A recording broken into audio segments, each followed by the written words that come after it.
Welcome back to Amazing Grace Garden. Praise God for this beautiful day today. I finally finished my garden renovation last night, and I can't wait for the big reveal to show you all how I changed the footprint of my gardens. I removed 2 smaller beds I had told y'all in a previous video, and my plan was to add 2 12-foot beds, 2 more arches, and going off of my arbor. And I just love the way it turned out. So let's go take a look. This is what it looks like from the front. As you can see, my arbor, I have 2 vining rose bushes on the side. One is yellow. No, I'm sorry. One is red, one is white. Okay, and then we enter the arbor.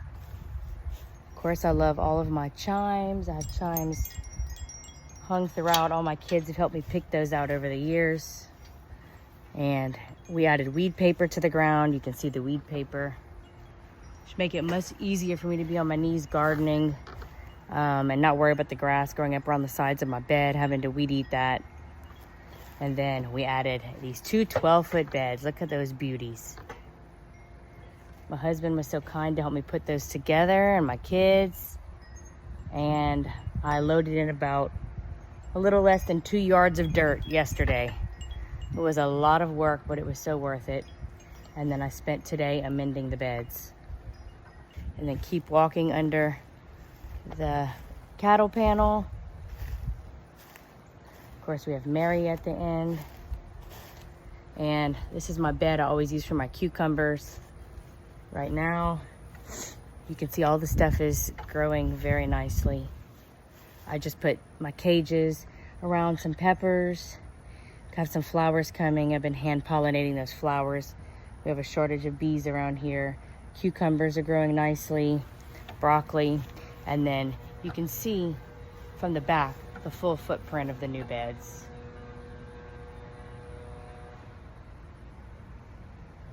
All the weed paper. And then in this bed, broccoli and more peppers. And look at that zucchini and squash. That is beautiful. So green, so beautiful, and I see some blooms on there. They're about to open. I always hand pollinate my zucchini and squash, so whenever we get some flowers, I'll do a video on that. I've been hand pollinating my tomato here. Looks beautiful. Broccoli here looks beautiful. I do have a caterpillar that I think has been munching on some of my broccoli leaves, as you can see right here. So I did spray some Captain Jack. It's about as close to organic as you can get to actually get rid of the caterpillars. It does have spinosad in it. I have a bean back there, and I planted a bunch of green bean plants, bush plants, the Blue Lake, kind of mixed in everywhere. So can't wait to see how everything progresses. And this is the final reveal for Amazing Grace Garden. So excited. I'm gonna add more fairy lights to this arbor here. I mean, this tunnel right here. And we have fairy lights all over the other cattle panel too. Looks great. Praise God for this beautiful day, and thank you for joining me.